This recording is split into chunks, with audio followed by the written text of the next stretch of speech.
मुस्लिम मुगल बादशाहों के जो यहां नाजायज औलादें रहती हैं, जिनको बड़ा शौक है अपने आप को बाबर रोड और अकबर रोड रखवाने का, औरंगजेब रखवाने का, उन ताकतों को कमजोर कीजिए। दिल्ली की सड़कों पर एक भी ऐसा आक्रांत रहा जिसने भारत के ऊपर हमला किया हो, वो जितने भी अंग्रेज हो वो भी नाम बदले गए। क्या कनॉट प्लेस का नाम नहीं बदला गया?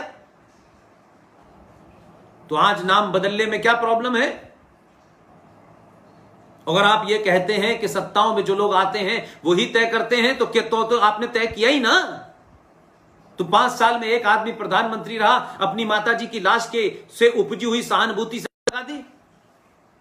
तो वीर सावरकर की क्यों नहीं लगेगी? छत्रपति महाराज शिवराज की क्यों नहीं लगेगी? सुभाष चंद्र बोस की इंडिया गेट पे क्यों नहीं लगनी चाहिए? क्योंकि इन्होंने सत्ता की दलाली नहीं की।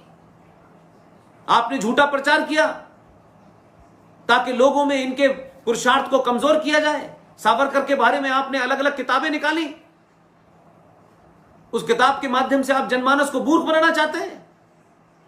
और आपको 30-35 करोड़ यहां रेडीमेड मिल जाते हैं कि जो आप जो नैरेटिव चलाते हैं उसको वो आगे बढ़ा देते हैं। क्योंकि वो तो औरंगजेब को भी जो है वली अल्लाह मानते हैं। वो तो उस कासिम जैसे बर्बर को जिसने हुसैन के खानदान को मारा उसे भी हजरत कहते हैं। तो सवाल यह है कि आज के युवा ऐसे मुद्दे जो आने वाले 100 साल तक आपके बच्चे और उनके बच्चे और उनकी पीढ़ियों को वो लड़ाई न लड़नी पड़े, इसलिए आपके संसाधनों पर देशद्रोही और गद्दार जो पल रहे हैं, जिनको राज सत्ताएं अपने किसी कारण से मजबूत करती रहती हैं, राज सत्ता पे ज्यादा निर्भर होने की आवश्यकता नहीं है। राज सत्ता को ताकत दीजिए और फिर राज सत्ता से अपने मनमाने नहीं, मैं कह रहा कोई ऐसे नाजायज काम करने के लिए नहीं कह रहा कि राज सत्ता से कहिए ये कर दीजिए। और जो बार बार मैं फिर एक बात कहूंगा, बड़े सारे कमेंट मुझके लोग करते हैं, भारत को हिंदू राष्ट्र घोषित कर देना चाहिए। जो साहब ये कहते हैं लिखते हैं, उनसे ये पूछिए हिंदू राष्ट्र घोषित होने के बाद क्या होगा। और हिंदू राष्ट्र अगर घोषित नहीं भी हो रहा तो आप हिंदू हैं। पहले अपने सनातनी होने का परिचय दीजिए। मैंने कहा कुछ वस्त्रों का रंग बदलने से, कुछ मंत्रों का उच्चारण करने से सनातन नहीं होता। सनातन का मतलब है साहस। ये चंद गुंडे सड़कों पे जो आपको डरा रहे हैं और आप डर डर के एक शहर से छोड़ के दूसरे शहर भाग रहे हैं, ये सनातनी नहीं कर सकता। आप खुद हिंदू हैं क्या? सिर्फ नाम रखने से हिंदू अगर होता तो फिर बात ही क्या थी। ये दुकानें खोली हुई हैं आपने 1000, आपने खुद बांटा हुआ है हिंदुत्व को। आपकी राष्ट्र के प्रति कोई सामूहिक सोच नहीं है। आप समग्रता में नहीं सोचते। आपको अपना हित, अपनी जाति का हित ही राष्ट्र लगता है। नहीं, आपको इन जातियों में जिन्होंने बांटा उन्होंने रूल किया आप पे 1000 साल, और उसके बाद भी ये जो व्यवस्था है ये समाज को चलाने की है, ये पैदा होने से नहीं है। और जो परशुराम के वंशज हैं, पूछिए कि ये वाक्य परशुराम ने ही कहा था कि जन्म से सब दलित हैं। ये भगवान परशुराम ने कहा था कि जो जन्मा है वो दलित है। अपने कर्म से वो ब्राह्मण होगा, क्षत्रिय होगा, ठाकुर होगा, वैश्य होगा, शूद्र होगा, ये अपने कर्म से तय होगा, पैदा होने से नहीं होता।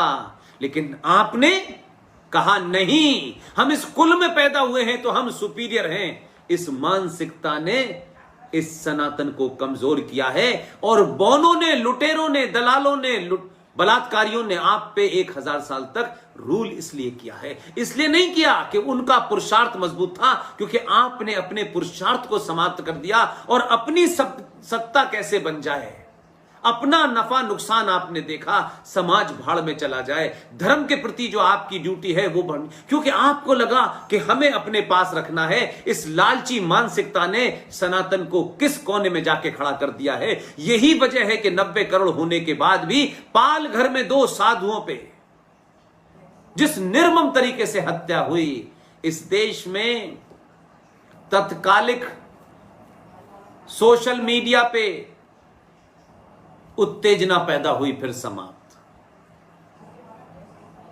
जिंदा है तो उसको नजीर की तरह लेते हैं।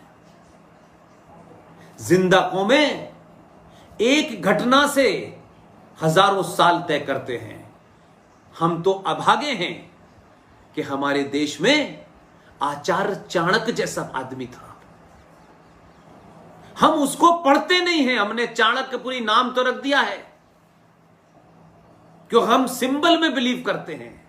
आचार्य चाणक्य के पैर में जिस रास्ते में एक कांटा चुभ गया था, आचार्य चाणक्य ने उस कांटे को निकाल करके फेंका नहीं और पूरे दिन के कार्यक्रम मुलतवी कर दिए, सस्पेंड कर दिए और वापस लौटे और ढूंढा कि ये कांटे की उत्पत्ति हुई कहां से है। उनको सड़क के किनारे एक छोटा सा गोखरू का पेड़ मिला, उन्होंने उस पेड़ के चारों तरफ एक निशान बनाया, घर वापस चले गए। अगले दिन एक बाल्टी मट्ठा लेकर के आए और उस जहां से वो गोखरू पैदा हो रहा था, उस मट्ठे की उस पेड़ की जड़ में मट्ठा डाल दिया। जिस राष्ट्र में ऐसे लोग पैदा हो कि एक घटना उनको उस जड़ से समाप्त करने की तरफ बढ़ा देती हो, उस देश में 70 सालों में करोड़ों समस्याएं पैदा कर दी, क्योंकि हम चेते नहीं। हमने बीमारियों को इलाज नहीं किया, ऑपरेशन नहीं किया, हमने बीमारी को थोड़ी देर के लिए ठीक कर दिया, जड़ से नहीं उखाया। क्योंकि हमने आयुर्वेद को भूल करके हम चले गए अंग्रेजी मेडिसिन पे, जो ये तो बताते हैं डॉक्टर साहब के इसे खाने से ये ठीक हो जाएगा, लेकिन वो ये नहीं बताते कि ये बीमारी आपको दोबारा ना हो, ये इससे खत्म होगी, ये मत करिएगा। हमने अब सब कुछ, जो कुछ भी पूरी दुनिया में हमारे पास था, सब छोड़ दिया हमने। हम आधुनिकता की दौड़ में इतनी दूर चले गए कि जिस हर चीज का इलाज था उसको हमने छोड़ दिया।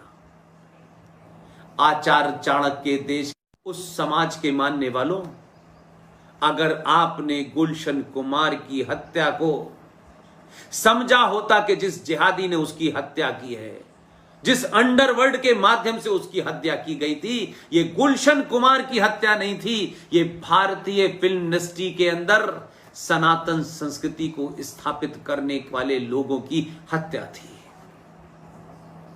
इसलिए इतने सालों में फिल्म बनी। मदरसे में मौलवी रेप करते हुए पकड़ा जाता है, इस पे फिल्म नहीं बनती है। मंदिर के अंदर पुजारी होता है, वही तमाम कुकर्म करता है। मंदिर का पुजारी लालची होता है, झूठा होता है, गद्दारों से और बदमाशों से और डकैतों से मिला होता है, उसकी यह भूमिका दिखाई जाती है। मंदिर में जाना पोंगा पंडिती है। मुसलमान ईमानदारी पैदा होता है, दाऊद नहीं पैदा होता कोई भी। आप सारे कैरेक्टरों के नाम ऐसे रखते हो। गुलशन कुमार की हत्या का अगर हमने संज्ञान लिया होता तो आज सुशांत राजपूत को आत्महत्या न करनी पड़ती। कई सारी फिल्मी हस्तियों के कैरियर समाप्त नहीं होते, धीरे धीरे सब बाहर हो गए। वो जानते थे कि इस दौड़ में रहने का मतलब है हत्या। एक बहादुर लड़की जिसने अपने बलबूते पर फिल्म इंडस्ट्री में जगह बनाई, उस कंगना रनावत को भी कोशिश की जा रही है, वो टेलीविजन पे की जा रही है। वो बताती है कि मुझे भी ऐसा एहसास कराया जा रहा है, मुझे भी बाध्य किया करने की कोशिश की जा रही है। लेकिन आज हम बात सुनते हैं और इस कान से सुनते हैं, उस कान से निकाल देते हैं। ये 90 करोड़ सनातनी समाज कहीं कभी जागेगा या नहीं जागेगा? सब कुछ सत्ता नहीं करती, मैंने कहा सत्ता को मजबूर करना पड़ता है। अपनी भी सत्ता होती है तब भी मजबूर करना पड़ता है, क्योंकि घर में बेटा अपने बाप को मजबूर नहीं करता है तो वो भी साइकिल नहीं दिलाता है। वो मजबूर करने के लिए खाना नहीं खाएगा, कुछ उत्पात करेगा, कुछ गुस्सा करेगा, कुछ किताबों को फाड़ देगा, तभी जाके संज्ञान लेता है। ये सरकारें जिन्हें आपने बिठाया है, इसको भी आपको मजबूर करना पड़ेगा। देशद्रोही ताकतें, पड़ोसी मुल्कों का पैसा, इस देश में इंटेलेक्चुअल मुसलमान सबसे बड़ा आतंकवादी है। केरल के अंदर कोई घटना घटती है, ये तमाम सारे जितने भी आते हैं, किसी की फ्रेंच कट दाढ़ी है, किसी की बकरा दाढ़ी है, किसी की टोपी गोल है, किसी की चौड़ी है, किसी का पजामा ऊपर है, किसी का नीचे है, ये सब आते हैं। केरल के अंदर इनका नेक्सस है, इसलिए केरल के अंदर एक गोल्ड का जो टेरर लिंक है उसके भी खिलाफ कहते हैं वहां तो चुनाव होने वाला है, इसलिए भारतीय जनता पार्टी ये मुद्दा उठा रही है। वो जानते हैं कि नैरेटिव कहां जाना चाहिए, किधर ले जाओ।